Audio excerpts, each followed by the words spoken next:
Welcome to Sessions with Coach April, where real conversations meet real solutions. I'm one of your hosts, April Hogan. Hey, hey, I'm Cass. How are you doing today, Cass? I was distracted, but I'm good. What were you I'm doing? good. I was reading through the cue cards, and Oh, I caught up reading, so I wasn't paying attention. I'm sorry. Well, so you're doing good.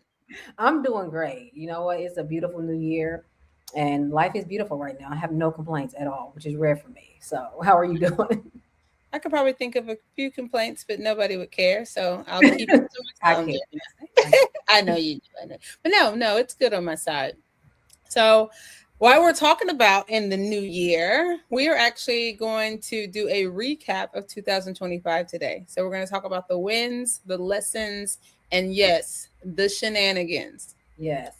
Sounds exciting. So, first of all, if you had to sum up 2025 in one sentence, no overthinking, what would it be? Hectic. It was hectic. Okay. A lot happened last year. A lot happened. Okay. But you know what? I'm not even mad at it because there's this saying that goes, only one thing will inevitably kill, inevitably, you know the word I'm trying to say. Inevitable. Ultimately, only one thing will kill you. The rest of it, you will survive. And we Absolutely. survived 2025. Yeah. Yeah. We can laugh at some of it now, even at Yeah. that time it wasn't funny, but we survived it. Yeah. And it was hectic. So I'm proud of us. We did good. I am. Yeah, mine was actually all over the place. That was mine. I mean, there was highs, there was lows, there was areas where I didn't know what it was. Yeah. But yeah, no, I agree. I agree. We survived it. That's what's Yeah. important. Absolutely. So, what's a win from 2025 that deserves way more credit than it got? Something that might have looked small to others but meant a lot to you. Um, I did a lot of traveling last year. A Mhm. lot of traveling. So I did say not too long ago, oh, when I was younger, or I mean, I guess I was younger, but some years back, I want to travel for a living. I want to be able to just get up and go, and I want to. And the year before last, 2024, I traveled for work a lot, and I regretted that. Never regret it, but I definitely saw what that looked like living out of bag, and I wasn't really. I was like, change my mind. I don't want Yeah. that anymore. But last year was more like, although a lot of it was business still, it was a lot more like exotic locations, places that I would have never dreamed of going. Um, Mhm. so yeah, I definitely feel like although it may not be as much of a win on the outside for people who do it all the time, the level of where I got to go, who I got to meet, that type of thing was amazing for me last year. So what about you? What is something that may have looked small to others but meant a lot to you? Um, Probably the most major thing that happened was moving from Charlotte to Florida. To other Mhm. people, it might have just been like, "Oh, you're moving from one state to another." But I really do feel like I stepped into something different, more closer aligned with my purpose when I moved here. Um, so for me, that was huge because I feel closer now to who I envision myself being than I ever did before, the person that I want to become. So for Okay. me, that was huge because I had no plans on moving to Florida. I I was know you dead set against it. I was dead set against it. So had TikTok videos with me talking about you was coming to Florida. So way yeah. for you agreeable to it. So yeah, absolutely. So looking back, what challenged you the most in the past year, personally and professionally, and why did that thing hit so hard? Um, what challenged me the most? My personal growth, I say probably challenged me the most just because which I mean I strive towards growth. I feel like if you're not learning, you might as well not be here no more, right? Like I definitely feel like learning. I'm a forever learner. I want to forever be a student. But it's one thing when you learn about a business or you learn how to do something. It's another thing when you learn about yourself. So I learned a lot about myself that some things that I absolutely love, some things that I'm like, oh, this can't be me. Is this me? Yeah. So learning that, accepting it, and then finding a healthy way to change it was definitely a space that both personally and professionally, because I learned me in both of those areas. And what made it hit so hard was one of the they used to tell us in church was to ask God to show you yourself, right? It's easy to see Mhm. other people, but it's different when you see yourself. But then you got to believe it when you see it. Right. So some stuff is like, no, that's not me. Or somebody put me there. Like somebody made me do It's that. Photoshop. Right, exactly. So, having to sit with myself, and I think that's something that I avoid a lot because I do a lot of work and avoidance. So, working on self care, you have to sit with yourself, and you see things, and you communicate between you, yourself, God. Whether you're journaling, whatever, and just looking at like, man, I got to do better. So that's definitely my challenge. What about you? My challenge was finding a balance, because, like I said, I feel like I stepped into a place that more closely aligns with where I see myself and where I want to go. But Mhm. that doesn't mean everybody in my life felt like that aligned with them, Mhm. right? Like my kids are at a point where they want to live different places, and Sage is further away from her family back in Ohio, and just everybody has opinions about, well, you should be here, and you should have stayed here, and you should have never left here. And it's like trying to find that balance of, okay, I want to honor how everybody else is feeling, but I also have to honor me Yeah. and what's best for me, and where I can, saying how I can take care of everybody going forward. And so trying to find the balance of honoring everybody but still putting myself first, like, what I'm saying, like, you can't put everybody equally, right? There's got to be somebody beneath, but not in a demeaning way. It's just I have to, it has to flow down from the top. So in Mhm. order for it to flow down, somebody has to be down.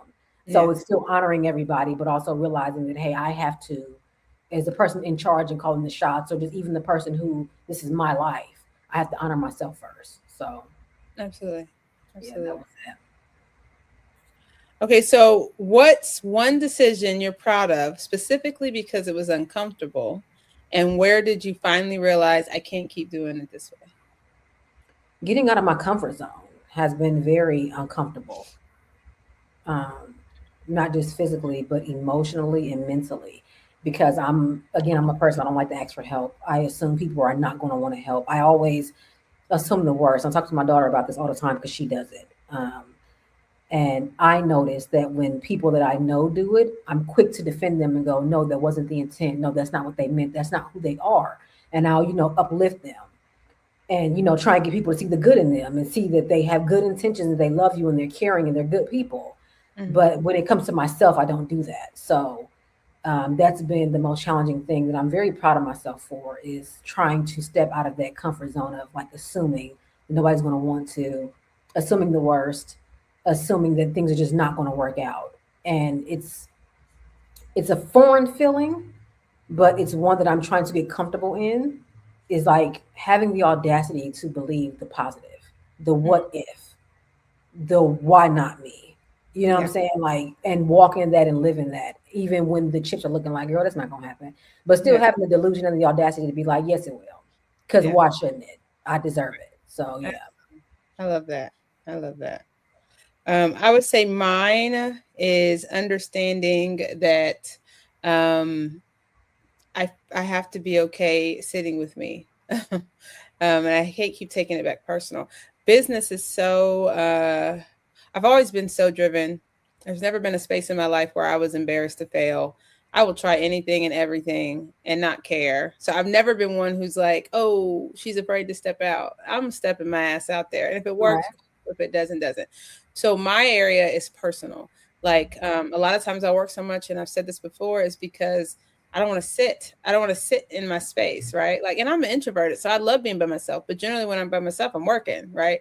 So, being okay, because when I sit with myself, not that there's anything wrong with me, but I think so. I'm thinking about where I'm at. I'm thinking about what I have, what I don't have, where I want to be, what's missing, So, not really being okay with sitting in a space that just meant like thinking and understanding who I am, where I am, that type of thing. So, but I had to get out of that space because how do I grow personally? How do you get to a point that you realize what you want, what you don't want, what you're okay with, what you're not okay with, if you don't take the time to sit with yourself. If you don't take the time to remove the distractions of work, remove the distractions of that ninja on the phone texting you, remove Mm, the distractions of, everything else, and just sit with yourself.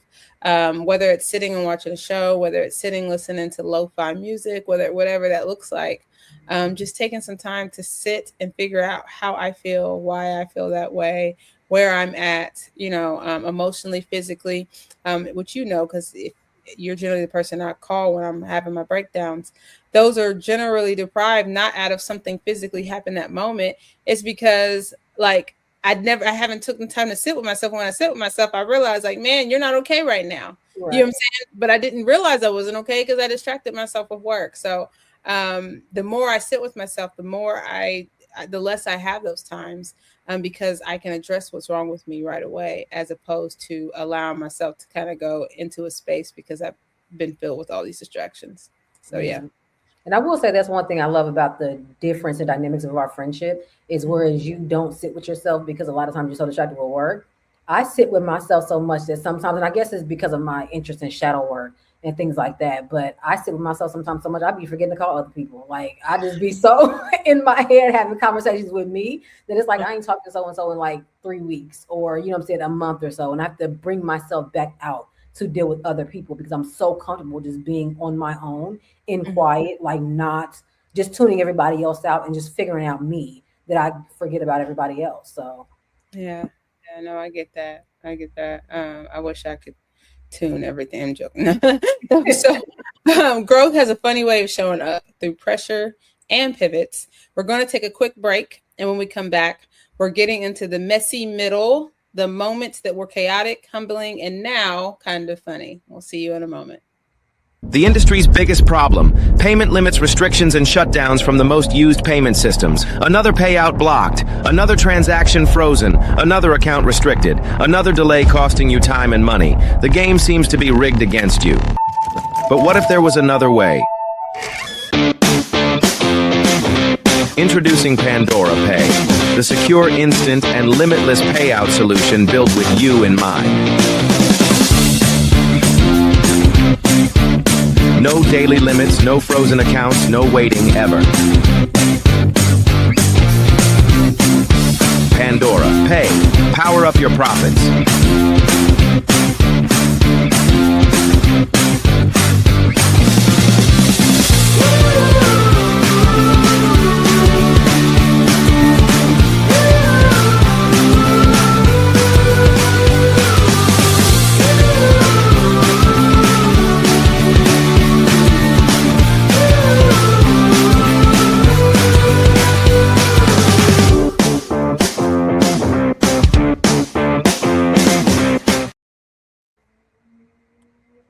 welcome back to Sessions with Coach April. So before the break, we talked about the lessons and decisions that shaped 2025.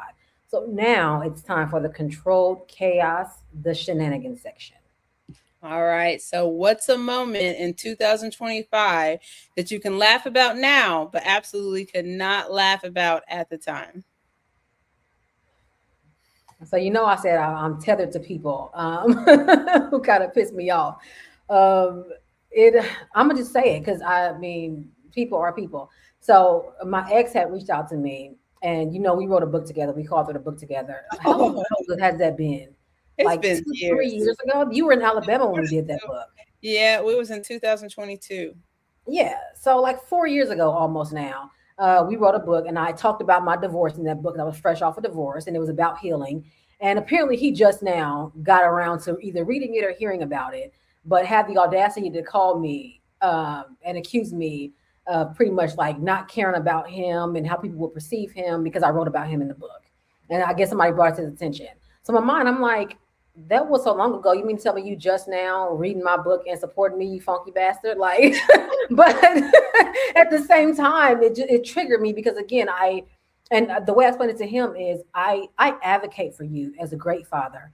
I advocate for you about our divorce in rooms that you weren't even in. When people ask me about it, I don't immediately go, well, he did and he did. I always take the blame myself because my thought is you're not here to defend yourself. And Right. the same way I had issues with you, you had issues with me. So I'm never going to point the finger at you to anybody, even if you're not there, and say it was all on you. So as much as I advocate for you in closed rooms and behind your back and as a father and as a co-parent, and I try with everything in me to protect that co-parent relationship, you find the dumbest stuff to call and give me grief about. Right. And it's like you have no idea the lengths that I go to protect you when you're not around, especially to our child and to everybody else. So it's like for you to come at me about something for expressing my healing, because that was a very real thing that hurt me and that I had to overcome and heal from. That there are still some parts of me that are angry about it. So it's like for you to come and be about my healing and my journey and what I went through, and still ain't offer no apology, mind you, like because you know I'm petty. So it's like you still ain't apologize. So it's like at the time I couldn't laugh about it because I was so pissed off, like I was raging. But now I can laugh about it because it's like, you know what? I'm gonna punch you in the face when I see you again, but I'm gonna let it go for now and laugh about it. But yeah, that was probably. Oh my gosh! So you guys, the person she's talking about is my arch nemesis. I mean, which is crazy. Like I have exes that I can't stand, and then do me dirty, and they're not even my arch nemesis. We have, they're a nemesis, but my arch nemesis is really the person she's talking about. So for me, if there's something that I can laugh about, when I sit here and think, okay, so I never officially had like a relationship. I did have some people I dated. I probably had like one person that I started to kind of take seriously. But when I go back and look, like, why did I even knew better? Like, wait a minute. You causing your own trauma. Girl, we all done been there. But I'm saying, like, it was better than what I've been through, but it was still like, that wasn't for you. Like, I feel like God was up there shaking his head, like, this child. Well, but in our defense, though, we try to think outside the box and give people a chance. You say people that's not your type. Yeah, the person that may be loving you may not be. Listen. I'm just like, damn. Lesson learned. But I think I think the worst part is that the fact that I let it phase me. Like, like wait a minute. Do you know who I am? Right. No. But yeah, so I would say look at you and then look at me. But no, so definitely that, like, just the space where I allow myself to be in situations or even just be seen or on the arm of somebody that's like, dude, you wasn't even worth my time. Why did I even allow it to happen? But whatever, we're laughing about it now. We already know there's shit. So, well, you can laugh about it right after it happens. Right. I think I was offended though. Like, like, it is a period of being offended because, like I said, it's like look at you and then look at me, and how dare you have the audacity to think that you could? Exactly. So, what was the most this could only happen to me situation you experienced last year, and what was your immediate reaction? Oh my gosh, I have so many. Some of them I can't even say on camera. like, oh my gosh, some I couldn't even say. Let me tell y'all what happened. And I probably already said it in a podcast before. I went to Trinidad and Tobago and we went on this banana boat. Oh my gosh, you guys. So first of all, I'm going to tell a short version. Before we get on the banana boat, this cute toboggan man already was like feeling me. He was on my line. He was helping me put on my best. Like, he was telling me he was feeling me. He happened to be the banana boat driver. Tell me why. We're on the banana boat and like they're going and I'm holding on and they're asking this. First of all, he asked, does anybody want to be flipped? No, I don't. I'm not willing. Everybody else said, fine. No, I'm not. I'm black. I wear weave. No, don't you flip the boat.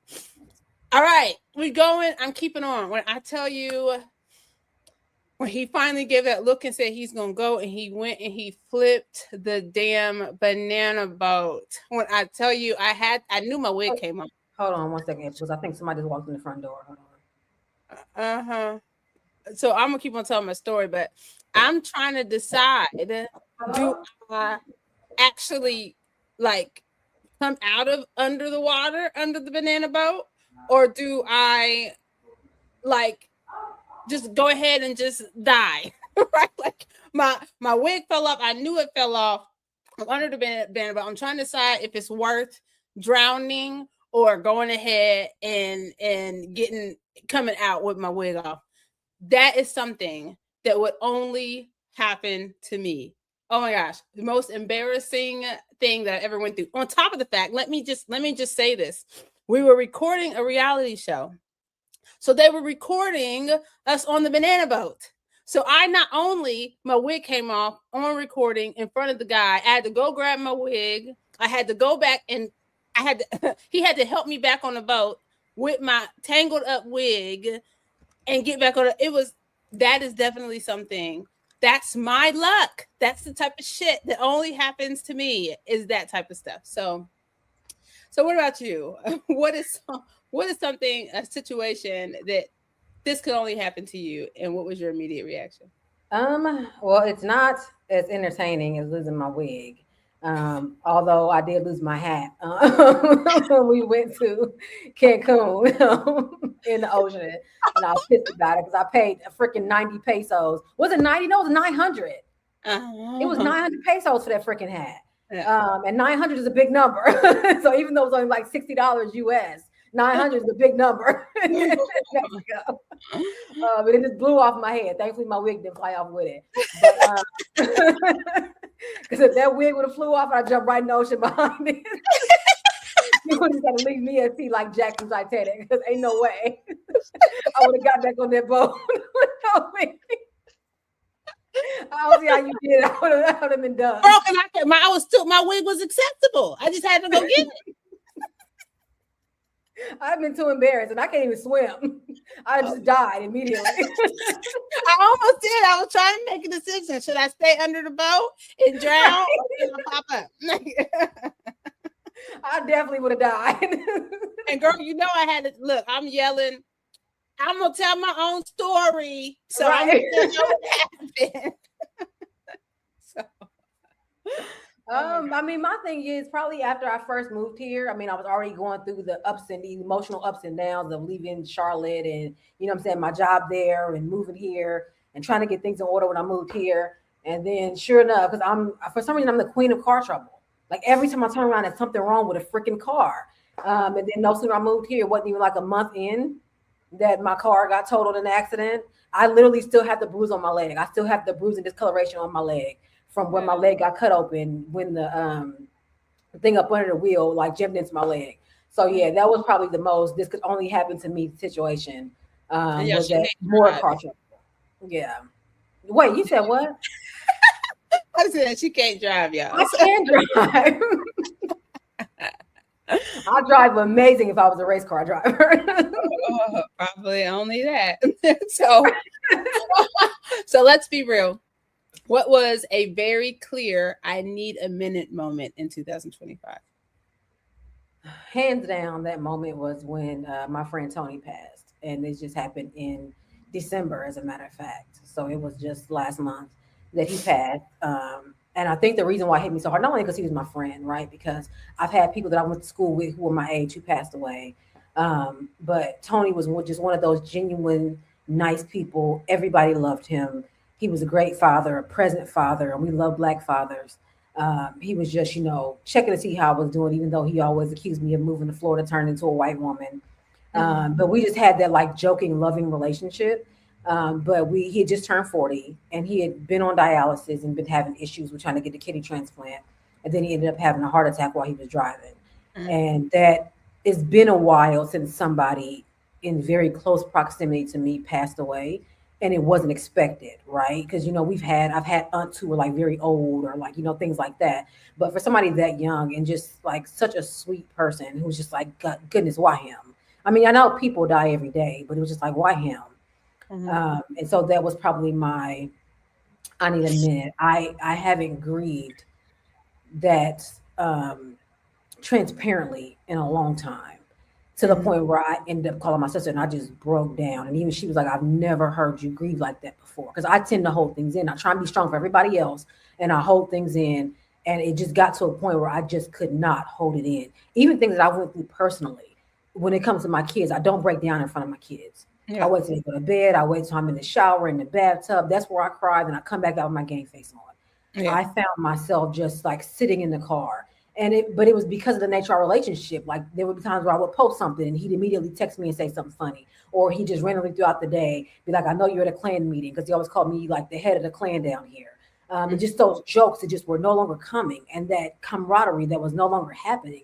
And it was just so sudden and unexpected that I just found myself thinking, and it wasn't coming. I would just like find myself breaking down. And I did get to go back home to Ohio to his homegoing service, but it just that was the realest moment because I haven't grieved like that in a Yeah. long time, and it hit me really hard. Yeah. Unfortunately, I've had a lot of them this year. Like, between so divorce was final, although we were apart for a year and something prior, but my divorce being final and realizing, man, that chapter is finally completely over. Definitely wasn't a bad place, but just that realization of that. I had a couple of like injury spaces where it was just like, man, like what the heck? It seems like every time I would start working out really heavy, I would get an injury. I'm like, God, if you just want me to be fat, just say that, please. I stopped getting into it. Like, dang. Right. So, and then just recently, more than anything, a couple of things kind of hit all at once. So, I mean, you already know there was a couple of challenges in a relationship with my baby, my god baby, and then immediately after that, the kid's dad lost his leg, almost lost his life, and then now dealing with the health of my parents is just like moments where I just have to. I have a couple of moments where I just have to like sit and be like, why? You know, the thing is like as we get older, things that we don't pay attention to, that's like now it's like, man, it seems like as you get older, you start losing people and people start getting sick and people's health and wellness and all that. It's just things that I never would imagine having to, which I see people go through it, but I never imagined that it would be people so close to me that are experiencing it. Um, so yeah, so I can't say there's been one. There's been several moments where I've just had to kind of like need a couple more than a couple more minutes. So, Yeah, absolutely. So let's switch to growth and perspective. So, what did 2025 teach you about yourself that you honestly didn't expect to learn? that I am always in a rush. Like, and it's crazy. My coach told me this today too. She says you'll learn that people who are in a rush all the time are always rushing others. Like, man, Mhm. because I'm pretty sure the people around me probably agree with you. I'm always for what's next. Like, what's next? What's next? What's next? Which I'm learning to enjoy the journey, which is fine. But sometimes sitting in the journey, I'm so impatient. Like Mhm. my gosh, like the journey where it's going to end is where I want to be at, and I'm not at the end yet. So like sitting where I'm at right now is not fun. So I am learning that the rush of everything is and like it's not always drive, right? We always say driven, driven, driven, which I'm very driven, but I can be driven and not always be in a rush. And that is the differentiator. I very much am a driver, but I'm also very much in a rush. And I've got to learn how to slow down. Like, Yeah. uh, yeah, I definitely got to learn how to slow down. What about you? Um, I think it taught me. This is gonna sound weird, but it taught me that I don't have to be Superwoman. And I know it's weird to say that I didn't expect to learn that because we all know, like we didn't talked about it, like getting rid of that Superwoman complex and not living in that all the time. But it's retaught me to be vulnerable. It's retaught me to kind of let my guard down and let people in to help me and let people love me. Mm-hmm. And that's not something that I expected to learn because again, I'm so guarded and I'm so like, I'll love you, like push and pull kind of thing. Like I'll reach out and love you, but you can't come in too close. Like you got to stay behind that wall and let's keep it to where I'm comfortable.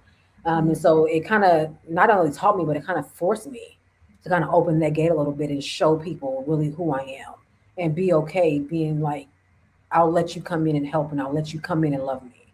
And so that was kind of a shock to my system. So I'm still Okay. processing that. So, what belief about success did you finally let go of last year, and what about 2025 you warned 2026 about? I don't think I had any beliefs about success because success is it changes. Like success isn't one dimensional.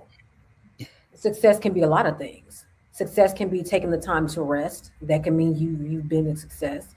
It can be, opening up and letting people help you, letting people win. It could be success in business. Like success can be a lot of different things. So I don't think I had any preconceived notions about success because it's subjective and it just means so many different things depending on where you are in your life. But I will say that 2025 warned me that 2026 will really go either fucking way. Like a lot can happen and you pretty much got to strap the fuck in and hold on tight. Like that's pretty much what I'm preparing myself for this year is just strap in and enjoy the ride. Like I don't know what's going to happen, but I'm excited either way. And I'm on this ride. I'm committed for better or worse.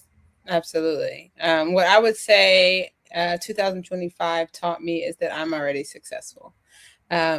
And whatever light that I'm in right now, I'm successful for where I am right now. Mm-hmm. And what it's warned me about 2026 is don't chase what you already have. So I'm already successful in the eyes of God, in sense of that I follow Him, that my goal is Him, and I'm not going to strive for something that I don't even really know what's meant for me. Right? Like I could be striving for the wrong thing. So instead, I'm gonna sit in the success that I'm in, and I'm gonna just continue to follow my purpose. And following my purpose will get me where I need to go. So yeah, that's my success warning. Okay. Well, let's do one final question before we do our takeaway segment. So when you zoom all the way out, what's the biggest takeaway from 2025 that's shaping how you move this year? Okay. You said when we zoom all the way out, what is the biggest takeaway from 2025? Don't settle. Like, don't Absolutely. settle. Yeah, definitely. Be intentional. Understand that everybody doesn't understand what intentional means. For yourself. For yourself. You can only control yourself, not everybody else. You would like to be able to. Don't settle, and that's not just settle for men or for things in relationships with people, but even for yourself. Don't settle for what you shouldn't, how you should not be treating yourself. So take advantage of things. Know that you deserve happiness. You deserve peace. You're actually already given peace. God provides that for you already. If that means having to shake out of a situation real quick and just reminding yourself.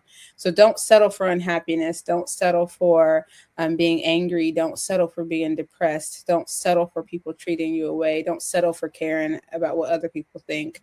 And just be, right? Like just be. Who you are is who you are, and just be. So what about you?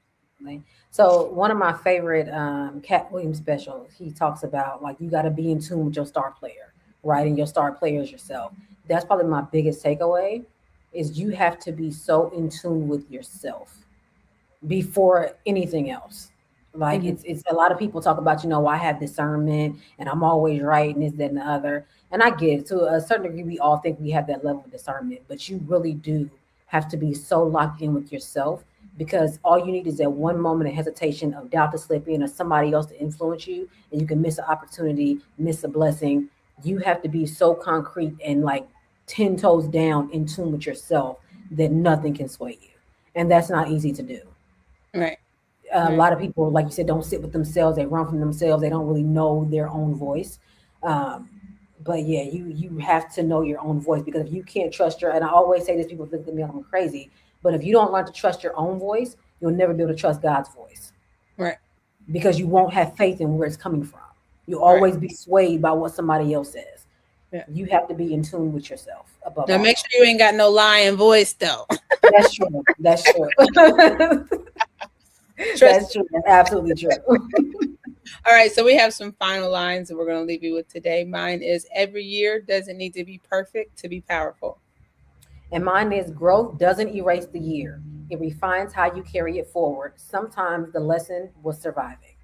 All right, you guys, thank you for tuning in to Sessions with Coach April with April and Cass. We'll see you next time where real conversations meet real solutions. Bye, y'all.